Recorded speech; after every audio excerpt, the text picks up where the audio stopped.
Welcome to The Explainer. Today, we're going to crack open one of the most influential texts in the world. We're on the hunt for the original blueprint, that foundational code for God, for humanity, and for the relationship that ties them both together. So what is this code, right? What's written into these first stories? To figure that out, we have to start right where Genesis does, with the core narratives that really set the stage for everything else. You see, before we can even begin to understand the rules of this world, we have to get a handle on its history. These foundational stories aren't just random tales, They're the whole context for every single law and every promise that comes later. All right, so think of Genesis as this epic story in 4 major acts. Each one adds a totally new, crucial piece to the puzzle of that human-divine relationship. And it all kicks off, as you'd expect, with creation itself. So it starts out just perfect, right? A universe literally spoken into existence, and it's all declared very good. But that perfect harmony, it gets completely shattered by one single act of disobedience, just one choice to eat from the forbidden tree. And boom, it introduces this whole new broken reality, one that's suddenly defined by shame, by suffering, and this new distance from God. From there, things kind of spiral. Humanity gets more and more corrupt, and the story hits this massive, dramatic reset button. A world-changing flood comes to wipe the slate clean. But one guy, a righteous man named Noah, he's saved. And right out of this huge catastrophe, we get a brand new concept that becomes central to the rest of the story, the divine covenant. It's this binding promise from God, and it's even got a symbol, the rainbow. Okay, so after the flood, the camera kind of zooms in, right? The epic, worldwide scale narrows to focus on just one single family, starting with a guy named Abraham. And what follows is, well, it's a messy, sprawling family saga. You've got these unbelievable promises, like having more descendants than there are stars in the sky. But it's all mixed in with some very human drama. I'm talking family betrayals, serious deception, and even this wild physical wrestling match between Jacob and God himself. Yeah, you heard that right.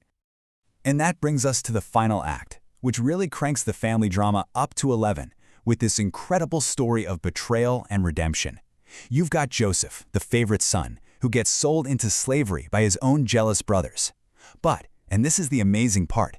After years of absolute hardship, he rises up to become the second most powerful man in all of Egypt.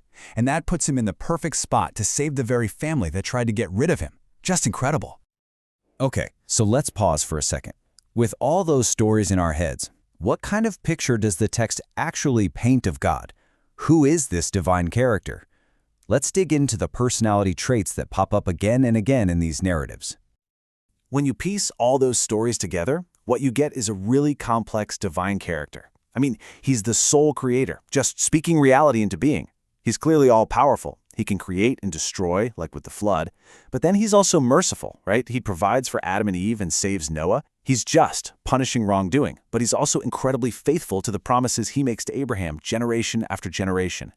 And maybe most important of all, he's sovereign. He seems to be weaving everything, even the bad stuff, the human mistakes, into some kind of a greater plan.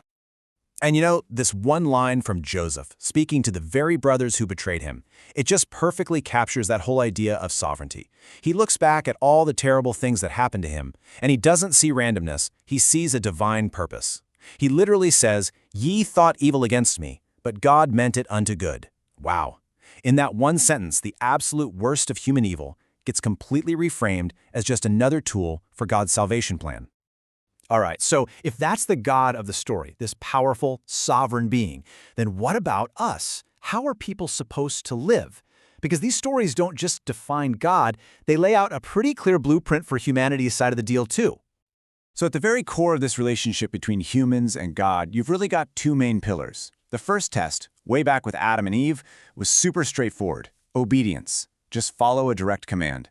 But as the story moves on, something new and deeper shows up, especially with Abraham: faith. This idea of an unwavering belief in God's promises, that becomes the new gold standard for what it means to be righteous. And this blueprint, it doesn't just cover how to relate to God, it's also about how people should treat each other. It's really clear on this. After the flood, the sanctity of life is set up as a non-negotiable rule. The stories are constantly hammering home the importance of honoring your family, and they show exactly what happens. Curses, big ones, when you don't. And some of the most powerful moments are basically models for how to act. Joseph's story, it's the ultimate lesson in picking forgiveness over vengeance.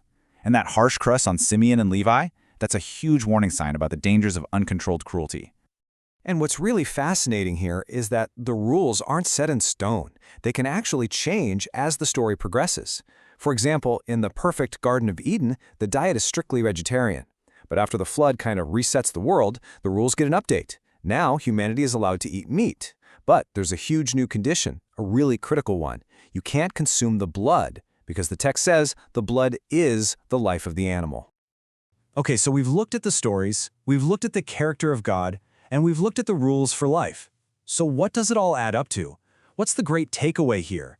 What is the central engine that's really driving this whole book? It really all boils down to this one single, powerful dynamic.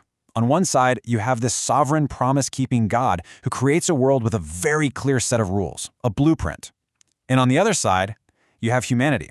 Our entire story, the whole thing as it's told in Genesis, is basically our messy, complicated, and often failing response to that divine blueprint. And that leaves us with one final big question to chew on. Genesis lays down the foundational rules, right? The first draft for our relationship with God, with each other, and with the world itself. So the question it really leaves us with is, if this is the ancient blueprint, how does it end up shaping everything that follows?